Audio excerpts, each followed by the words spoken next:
तर पुन्हा एकदा आपण या आकडेवारीवर नजर टाकूयात. सध्याचे ताजे आकडे काय सांगतात. 129 जागांसह भाजप सर्वात मोठा पक्ष महाराष्ट्रात ठरताना दिसतोय. दुसऱ्या क्रमांकाला 52 जागांसह शिवसेना शिंदे पक्ष आहे. तिसऱ्या क्रमांकाला 33 जागांसह राष्ट्रवादी अजित पवार पक्ष तिसऱ्या क्रमांकावर आपल्याला पाहायला मिळतो. उद्धव ठाकरे शिवसेना पक्ष 8 जागांवर, त्यानंतर शरद पवार राष्ट्रवादी काँग्रेस पक्ष 7 जागांवर सध्या आघाडीवर आहे. आणि काँग्रेस अर्थात महाविकास आघाडीमध्ये चांगली कामगिरी करताना काँग्रेस दिसते. 25 जागांवर काँग्रेसनं सध्या आघाडी घेतल्याचं चित्र आहे. इतर 26 जागांवर इतर आघाडीवर असल्याचं चित्र आपण पाहतो. तर एका बाजूला आपल्याला जिल्ह्याची सुद्धा आकडेवारी झी24 तासच्या स्क्रीनवर पाहायला मिळते. कोण विजयी उमेदवार आहेत तेही आपल्याला एके ठिकाणी पाहायला मिळते. संभाजीनगरमध्ये डाव्या बाजूची सध्या आकडेवारी 7 पैकी 7 जागा. कशा प्रकारे संभाजीनगरमध्ये भाजप की शिवसेना कोण वर्चस्व लागते हे एका बाजूला पाहायला मिळते. गडचिरोलीमध्ये 3 पैकी 3 जागा सध्या पुढे आलेल्या आहेत. भाजप 2 जागांवर तर राष्ट्रवादी 1 जागावर. कोल्हापूरमध्ये 13 पैकी 13 जागांचे कल हाती आलेत. तर जामखेडमधून एक मोठी बातमी. राष्ट्रवादीचे 2 उमेदवार जामखेडमध्ये विजयी ठरले. राज्यात पहिल्यांदा वंचित आघाडीनं हे खातं उघडलेले आहे. वंचितचे अरुण जाधव आणि संगीता भालेराव हे विजयी ठरलेले आहेत. जामखेडमधून ही मोठी बातमी येते. नगर परिषदेमध्ये वंचितनं खातं उघडलेलं आहे आणि जामखेडमध्ये राष्ट्रवादीचे 2 उमेदवार इकडे विजयी ठरलेत. राज्यात पहिल्यांदा वंचित आघाडीनं खातं उघडलेलं आहे. वंचितचे आपण पाहतोय जामखेड नगर परिषदेत वंचितनं खातं उघडलेलं आहे. सिंधुदुर्ग नगर परिषदांचा निकाल देखील आता समोर येतोय. भाजपनं 2 ठिकाणी आघाडी घेतली आहे. शिवसेना एका ठिकाणी पुढे आहे. तर एका जागेवर स्थानिक आघाडीचा विजय होताना आपल्याला पाहायला मिळतोय. एनसीपी शरद पवार पक्ष ठाकरेंच्या शिवसेनेला खातं देखील उघडता आलेलं नाहीये. भाजपनं 2 ठिकाणी आघाडी घेतली.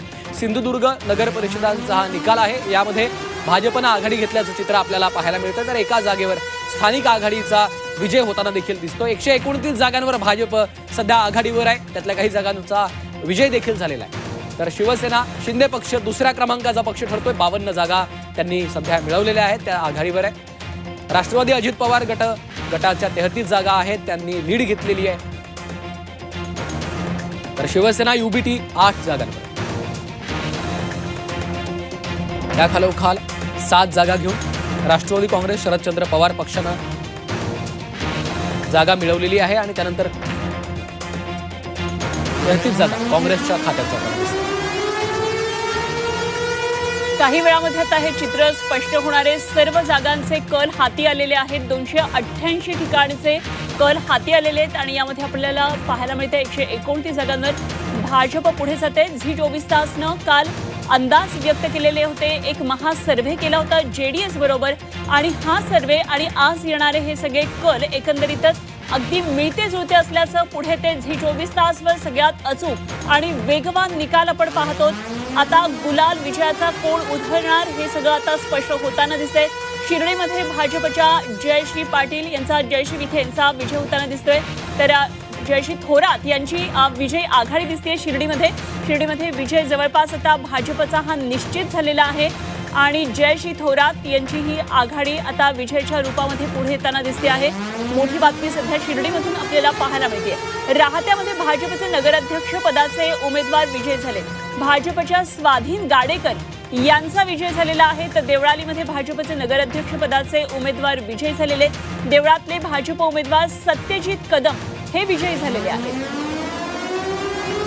तर वर्ध्यातनं काही अपडेट्स आहेत. काँग्रेसचे सुधीर पांगुळ हे सध्या आघाडीवर असल्याचं कळतंय. हिंगणघाटमध्ये भाजपच्या नैना तुळसकर यांनी आघाडी घेतली आहे. देवळीमध्ये अपक्ष किरण ठाकरे हे सध्या आघाडीवर असल्याचं कळतंय. आर्वीमध्ये भाजपच्या स्वाती गुल्हा यांनी देखील आघाडी घेतलेली आहे. अहिल्यानगरमधील पाथर्डीमधनं काही अपडेट्स आपल्यापर्यंत येत आहेत ते देखील पाहूयात. 19 जागांपैकी भाजपच्या खात्यात 14 जागा जात आहेत. शरद पवारांच्या राष्ट्रवादीला 5, अपक्ष 1 अशा एकूण 20 जागांचा निकाल जाहीर झालेला आहे. तर नाशिकमध्ये एकूण 11 जागा आहेत. 11 पैकी 7 जागांचे निकाल हाती आलेले आहेत. महायुतीला भाजपला 2, अजित पवार गटाला 2, शिंदे सेनेला 3 जागा. तर फलटणचं नगराध्यक्षपद भाजपकडे आहे. भाजपचे शमशेरसिंह निंबाळकर 591 मतांनी ते विजयी झालेले आहेत. माजी खासदार रणजित निंबाळकरांचे ते बंधू आहेत. त्यांचा आता विजय होतोय. अनिकेत राजे न्यायिक निंबाळकर यांचा मात्र त्या ठिकाणी पराभव होताना आपल्याला पाहायला मिळतो. अगदी आणि या दोघांच्या प्रचारासाठी मोठे दिग्गज नेते या रणांगणामध्ये उतरलेले होते, प्रचाराच्या फैरी झडलेल्या होत्या, आरोप प्रत्यारोप यामध्ये झालेले होते. त्यामुळे निश्चितच या ठिकाणच्या निवडणुकांकडे संपूर्ण राज्याचं लक्ष होतं आणि उदगीरमधून एक मोठी बातमी, स्वाती हुडे विजयी ठरलेले आहेत. जवळपास 9,000 मतांच्या पुढे त्यांना ही विजयी आघाडी मिळालेली आहे. 9,500 मतांनी स्वाती हुडे यांचा विजय झालेला आहे. उदगीरमधून ही मोठी बातमी, भाजपच्या स्वाती हुडे या विजयी ठरलेल्या आहेत. आणखी एक महत्वाची अपडेट, रत्नागिरीत 4 नगर परिषदेवर शिवसेनेचा विजय झालाय. रत्नागिरीत 2 नगरपंचायतीवर भाजपचा विजय होताना आपल्याला पाहायला मिळतोय. तर खेडमध्ये शिवसेनेच्या माधवी बुटाला यांचा विजय झालाय. गुहागरमध्ये भाजपच्या नीता मालप या विजय होताना आपल्याला पाहायला मिळतात. रत्नागिरीत 2 नगरपंचायतीवर भाजपचा विजय. आणि भाजपमध्ये श्रीकांत खरं तर काटेकी टक्कर कोकणामध्ये एकंदरीतच पाहायला मिळतेय. इकडे शिवसेनेचे उमेदवार करण घुले यांचा विजय झाला. शिर्डीत भाजप नगराध्यक्ष पदाचे उमेदवार आता विजयाकडे वाटचाल करतात. जयश्री विष्णू थोरात यांची विजयाकडे वाटचाल सुरू आहे. शिवसेनेचे उमेदवार करण घुले यांचा विजय झाला. नेवासामध्ये सेनेचे नगराध्यक्ष पदाचे उमेदवार विजयी झालेले आहेत आणि शिवसेनेचे उमेदवार करण घुले यांचा विजय झालेला आहे. निश्चितच आणखी एक महत्वाची अपडेट आपण पाहतोय. भाजपचे नेते सुधीर मुनगंटीवार यांना मोठा धक्का बसलेला आहे, कारण मूलमध्ये काँग्रेसचे उमेदवार एकता समर्थ विजयी झाल्यात. भाजपचे नेते सुधीर मुनगंटीवारांसाठी आता हा मोठा धक्का मानला जातोय. मूलमध्ये काँग्रेसचे उमेदवार विजयी होताना दिसत आहेत, त्यामुळेच आता मुनगंटीवारांसाठी अर्थात भाजपसाठी देखील हा मोठा धक्का मानला जातो. खरं तर राज्याचे माजी मंत्री होते आणि भाजपचे एक ज्येष्ठ नेते सुधीर मुनगंटीवार प्रतिष्ठा पणाला लागलेली होती. मात्र त्यांना पुन्हा एकदा या निवडणुकीच्या माध्यमातून एक प्रकारे धक्का म्हणता येईल. पुन्हा एकदा आपण ग्राफिक्सद्वारे सगळं चित्र सध्या राज्यातलं पाहूया. हे कल 288 हाती आल्यानंतर नेमकं कशा प्रकारे राज्यातलं हे चित्र आहे ते आपल्याला पाहायला मिळतंय. 128 ठिकाणी भाजपचा विजय, शिवसेना 53 ठिकाणी सध्या विजयी आघाडीवर आहे. राष्ट्रवादी 31 ठिकाणांवर विजयी आघाडी घेताना दिसते. शिवसेना उद्धव बाळासाहेब ठाकरे पक्षाचा आकडा आता बदललाय. आधी 7 होता, आता 9 ठिकाणी ही विजयी आघाडी पाहायला मिळते. राष्ट्रवादी शरदचंद्र पवार पक्षाकडे 6 ठिकाणी आघाडी असल्याचं पाहायला मिळत आहे.